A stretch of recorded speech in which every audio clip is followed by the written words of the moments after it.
The last thing you want to hear when you need your auto insurance most is a robot with countless irrelevant menu options. Which is why with USAA Auto Insurance, you'll get great service that is easy and reliable, all at the touch of a button.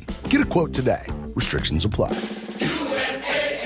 This is part 5 of a 6-part series. If you've missed the first few episodes, go back and listen so you'll be caught up on the story up to this point. In today's episode, we're going to look at why it matters that this is the first industry to sue big oil and what this case and this sort of David versus Goliath struggle might mean for other industries.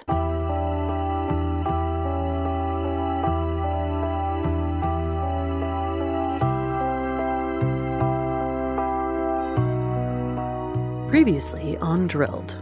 If you know that your product is going to destroy the world, you have to be yelling that from the mountaintops frequently and constantly even.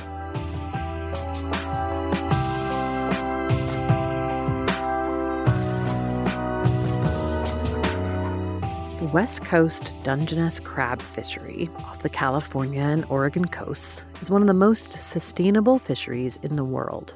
Crabbers throw back females and juvenile males, so the stock is self-replenishing.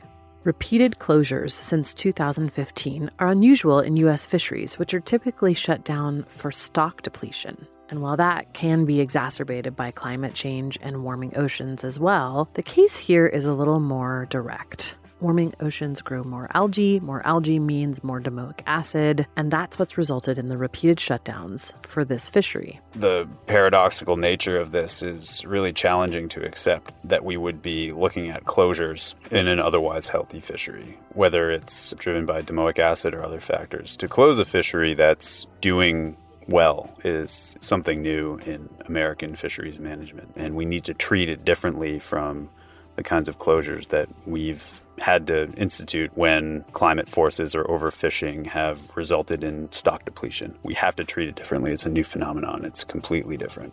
That's Noah Oppenheim, head of the Fisheries Trade Association again. He repeats something I heard a lot talking to crabbers. We've done everything we can. Something needs to give, especially now that the season is being squeezed at both ends, making it harder than ever to make a living. This is the story of two industries, one struggling to survive, the other the most powerful in human history. The outcome of their battle may well dictate what path we take in dealing with climate change. I'm Amy Westervelt, and this is Drilled, Season 2, Hot Water.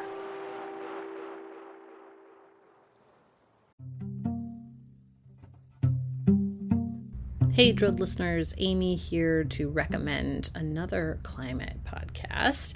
If you have ever wondered exactly where your water comes from, what it means to actually break up with fossil fuels, or what the year 2100 could even look like, check out the Climate Dispatch from the folks at the Sierra Club Angeles chapter in collaboration with Stranded Astronaut Productions.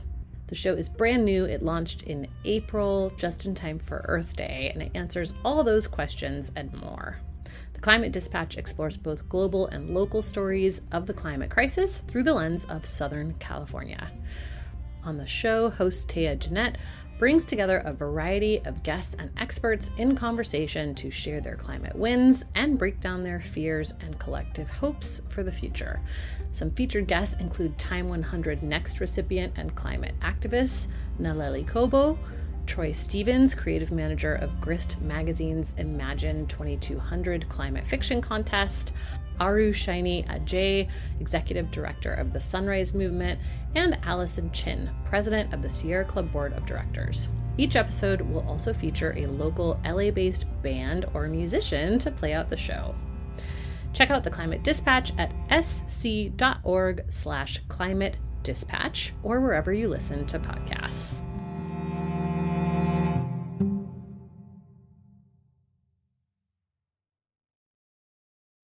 Hey, it's Paris. You know I love sparkly things, right? Like stars. Duh.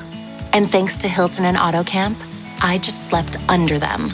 Picture me, serving looks by the fire outside my luxurious Airstream, making s'mores with the kids, while a national park is our backdrop. The great outdoors meets Hilton hospitality. That's hot. Explore all the new ways to stay at Hilton.com. Hilton for the stay.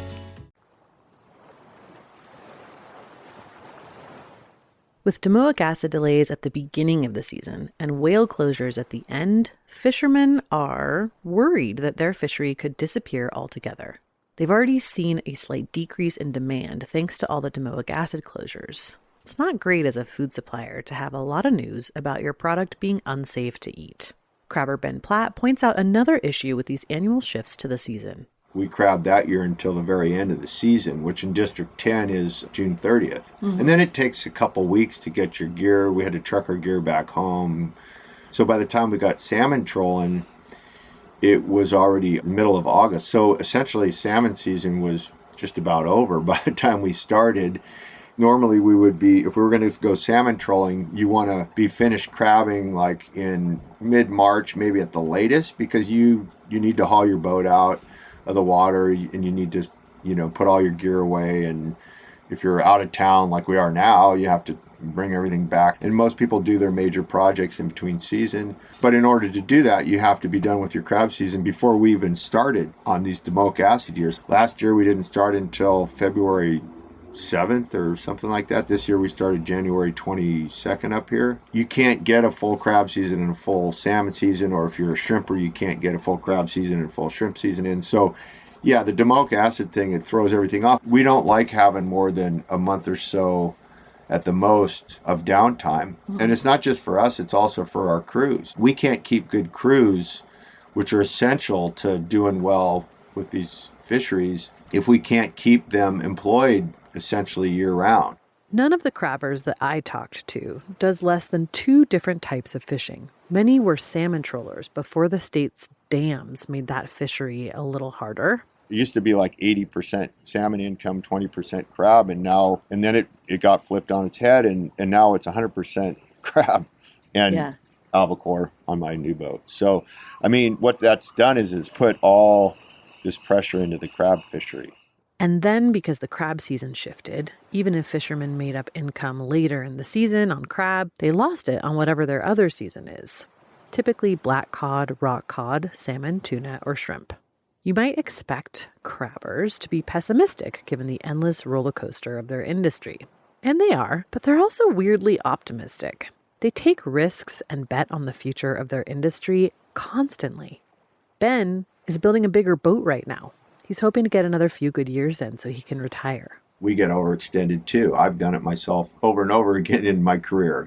I'm doing it right now with the new boat, taking a big financial risk. So with all this stuff going on with whale lawsuits and domoic acid and everything else, and there's casinos up here. And when one year when I was up here salmon trolling, somebody's like, did you go? No, I said, no, I don't gamble. I'm not a gambler. And he said, yeah, you are. I go, what do you mean? He goes, well, you're a commercial fisherman. You're constantly gambling. And that's true. I mean, we gamble with our money all the time and take risks, to try to grow our business. Down in Morro Bay, Lori French is also starting to think about retirement and hoping that fishing remains an option for her son, Lauren. We're kind of the last of the hunter and gatherers, and we need to do anything we can to protect them. Part of this sort of realistic optimism they have has to do with how close they are to the resources they depend on and how well they understand them. These are communities that are constantly thinking about resource management.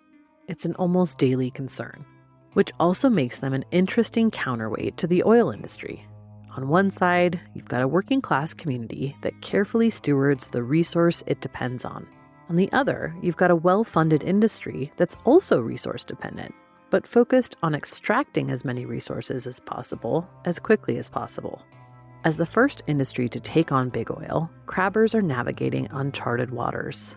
But Noah says he hopes it encourages other resource-dependent industries, everything from agriculture to the outdoor industry, to take a stand too. They're both extractive industries. The key difference is that ours is a renewable industry and theirs is not. There's a finite life to their industry. We can keep eating Dungeness crabs forever, and we hope to. The business-to-business side of things is a new angle. There are so many other renewable industries that can persist forever as long as we have a habitable planet. That will be damaged irrevocably if we don't fix this problem. If we don't stop right now the rampant combustion of fossil fuels and take drastic steps now to curb climate change. We know it's already impacting society in deep and extraordinarily damaging and expensive ways. Industries need to step up.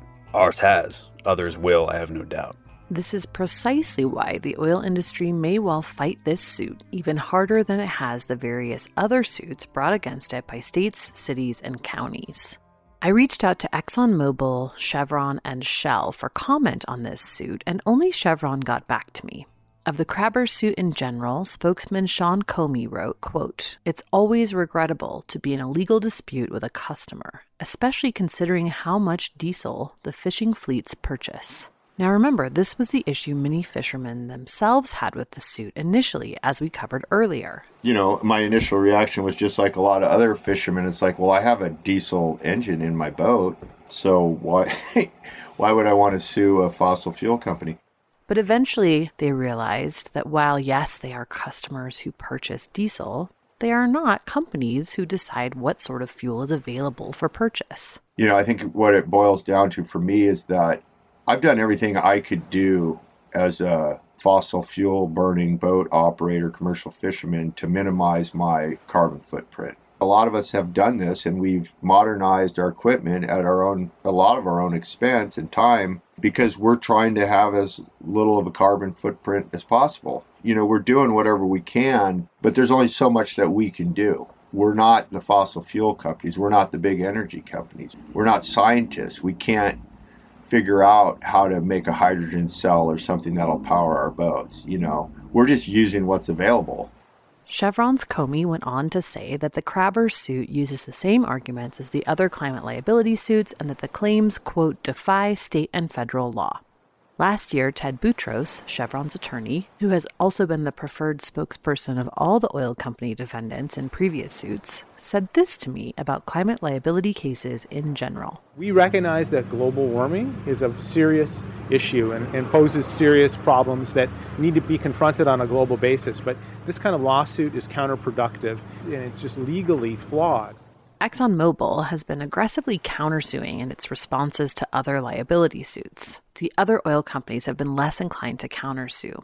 And Chevron's Comey is right. This suit doesn't allege anything different from those suits. It's the plaintiffs that are the key difference. They cannot so easily be brushed off as out-of-touch environmentalists or money-grubbing trial lawyers or government bureaucrats seeking to annoy industry with too many regulations. In fact, they're an industry that complains themselves about regulation. Lori French talks about it frequently.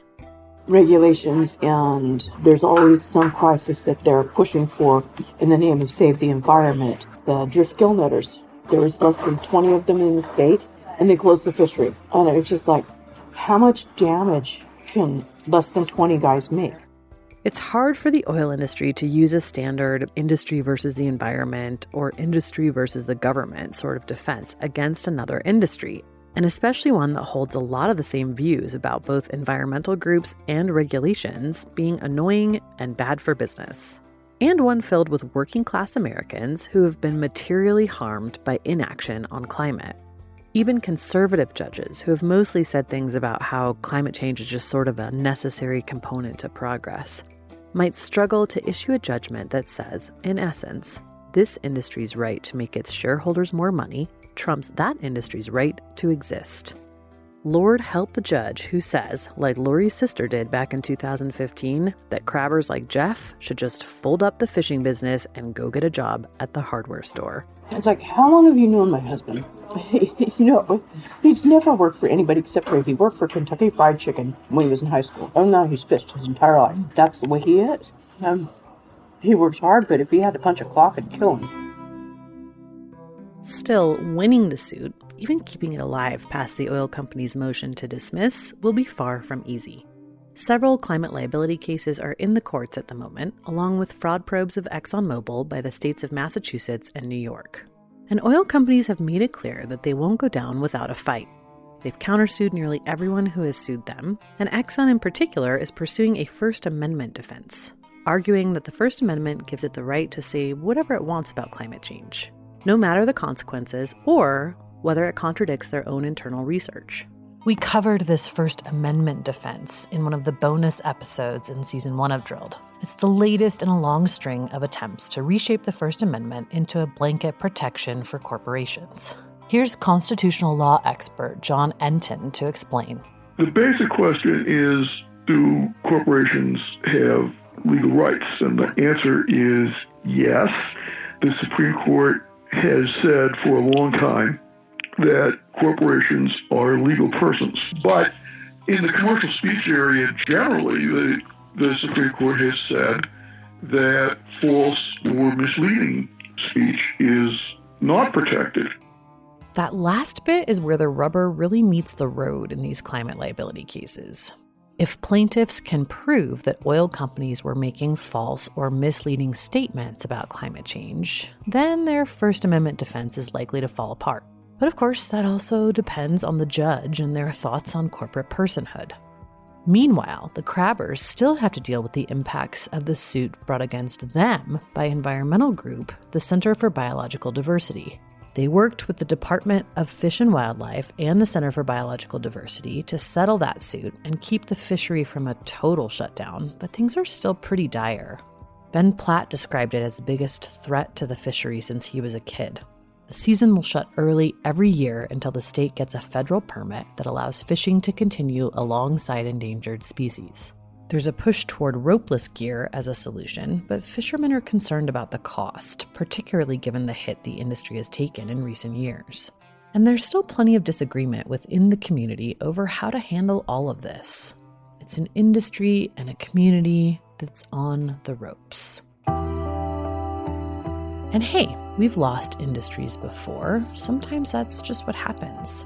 Things change, the economy needs different things. But climate change has come for fishermen in a way that should be a warning for every industry, just as it continues to impact cities, to flood entire Midwest towns off the map, or engulf California towns in a single fire.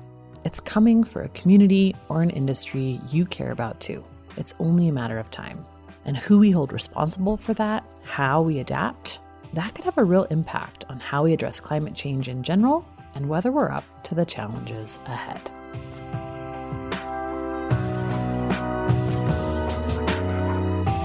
Next time on Drilled, we'll look at what's next for crabbers and what this fall's season might hold. There's a bigger discussion that needs to continue about what does it look like to help our rural coastal communities become more climate adapted? What does it look like to have the right wharfs and infrastructure for chillers and boats, and how to prepare them for what might be the future?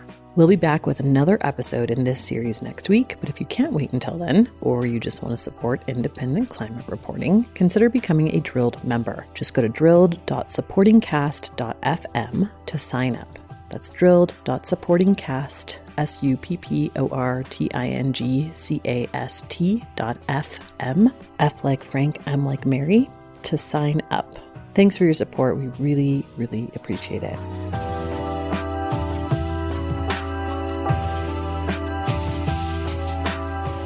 Drilled is produced and distributed by Critical Frequency. The show was created and reported by me, Amy Westervelt. Rekha Murthy is our editorial advisor, and additional editing for this series was done by Julia Ritchie. The series was mixed by Bill Lance. Music by Elliot Peltzman. Season 2 cover art was drawn by Angela Shea. Drilled is supported in part by a generous grant from the Institute for Governance and Sustainable Development. You can listen and subscribe to Drilled on Apple Podcasts or wherever you get your podcasts. If you like the show, don't forget to give us a 5-star rating. It helps us find more listeners and combat pesky climate deniers. Visit our website, drilledpodcast.com, for behind-the-scenes photos and additional information about this series. You can also drop us a tip or story idea there and sign up for our newsletter. Or you can find me on Twitter. I'm at Amy Westervelt. Thanks for listening.